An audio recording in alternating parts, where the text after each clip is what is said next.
PK in the universe, and I am back again. And today I'm here to talk about a number of things wrong with Evercade.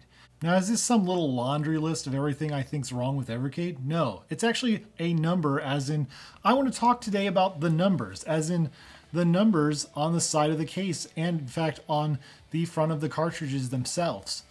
So here we go.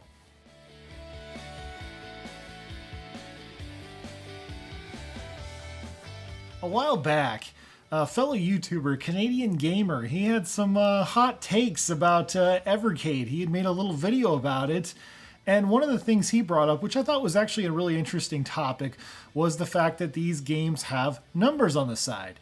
And I'm a little fuzzy on what he actually exactly said. It's been a while since I've watched the video. The impression that I got is that he felt that it over-incentivized people to collect Evercade games because they have the numbers on them. So it's like Pokemon, you got to catch them all. You have to get every single one. And there are collectors like that. There's always been collectors like that since the beginning of collecting anything, especially with anything when it comes to collectibles. I feel like, yeah, that's one group of people, but another group of people is people like me and people like Simon Stevens. We're just a bunch of old guys, in our 30s, and we like to collect these things, every once in a while get one. It's a treat, just get a cartridge, that's got some games we enjoy from the old times of yesteryear. And that's how a lot of us approach it.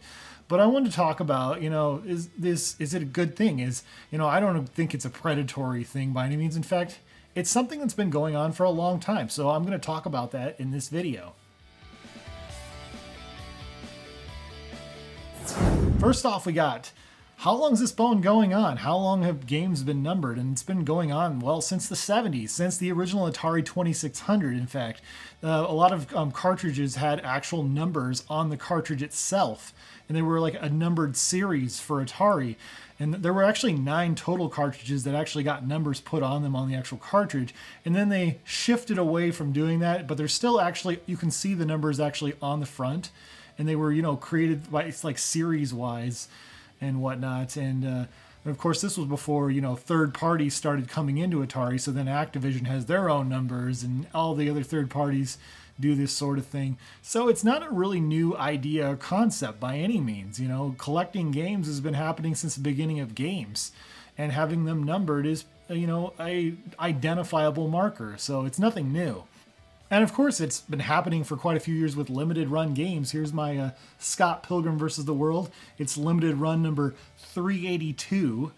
Yes, and by the way, it's been almost 500 days since I ordered my Scott Pilgrim vinyl. But that's a video for another day.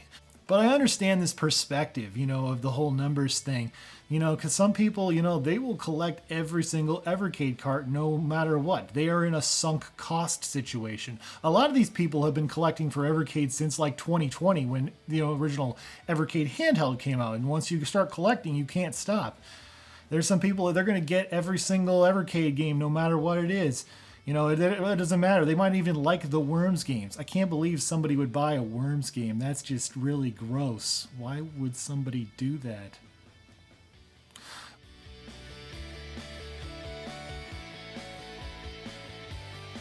I see this point of perspective, but you know what? At the end of the day, why bring this up? At the end of the day, it's just a complaint unless there's a solution. And I do think there is a solution. There's a couple of different solutions to this. One, collectors who maybe are more casual gamers or more casual collectors, like me and like Simon Stevens, we could take matters into our own hands. I created a little proof of concept of what it would look like if Evercade games did not have numbers on them. In fact, this is one I made right here. In fact, this is the best one I did, honestly. I think it would be a really interesting idea. How I did this, of course, is I just literally made a copy of my existing Evercade insert and I put it on brochure paper. Now, my brochure paper was much thicker than the one that's offered on the actual Evercade carts. So that's something to keep in mind. And I basically just deleted the number and then replaced it with a little patch of what the actual color looks like. Now, the problem with doing this is getting those colors perfectly right. So I don't think I'm actually going to do this way and display my games this way. It's a cool idea, but I just can't get those colors perfectly right. But that is an option people have, is they could take matters into their own hands. But what could Blaze do? what could Blaze over at Evercade, who makes the Evercade VSs do? Well, what Blaze could do for future cartridges, they could make a reversible cover. This could be an option. I don't think it would cost a heck of a lot more, and might cost a little more to print. I don't know.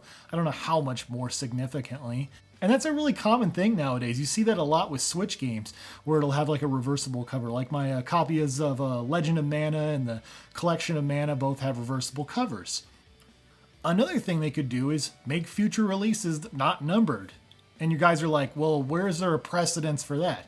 There is a precedence for this in books, more specifically. When I was a kid, I was a collector of the Goosebumps books. I had all 62 Goosebumps books. I was addicted to collecting Goosebumps books. And those numbers made it even more addictive. And of course, my parents didn't care because they were like, oh, you're collecting books? That's so cool. I hope you're reading them. And of course, I was reading some of them. But I really liked the Night of the Living Dummy trilogy and the Monster Blood quadrilogy. Goosebumps books were something I was super passionate about collecting in the 90s when I was a kid. And later on, Goosebumps books, stopped being numbered. That's right. When you buy Goosebumps books now, they aren't numbered anymore. People just aren't collecting them like that just, to get them all the numbers. I actually tried to recollect all my Goosebumps books because I thought my son might really enjoy them. And then I'm like, he's so many years off of reading them. So I got about half the collection and then just sold them all for I don't remember what I got, maybe $100 or something, but yeah, because they were cheap. You could find them at thrift stores. But I feel like Evercade could do something really similar. Whereas maybe future releases, they stop numbering them. And, the hardcore collectors will still collect that, because there's always variant collectors of anything. So I could see a scenario where eventually they do that. So that's my thoughts on the idea. And the reason I also think it would be great if they weren't numbered is I think about, my Atari collections. What if you're a hardcore Evercade collector who collects the Atari collections and you just want to put your Atari Collection 1, Atari Collection 2, Atari Lynx Collection 1 and 2, the Atari Arcade Collection, you want to put them all together, but it looks silly because there's these numbers that don't match up at all. So I see where there could be collectors like that who would think this way. So I think in the future, maybe that's what Blaze could do, is maybe either do a reversible cover or for future releases, maybe not number them. I don't know. But that's just an idea I had. I thought it would be a cool idea to express and get out to the community. What are your guys' thoughts? If you're one of the hardcore collectors, do you think my idea is totally insane and you're against it? That's fine. Comment with that below. I mean, if you're one of the more casual Evercade collectors and you think this is a great idea or not a great idea, comment below. Tell me what you guys think. Anyways, that's all I got for today. My next video is going to be about Nessie the Robot, which is the Evercade Game of the Month. And I've beat the game twice already, and I am loving it. So I wanted to talk about that in my next video. So make sure to stay tuned and check out that when that comes out in the next few weeks. So anyways, thank you guys so much for watching, and stay awesome in this universe. Thanks. Bye.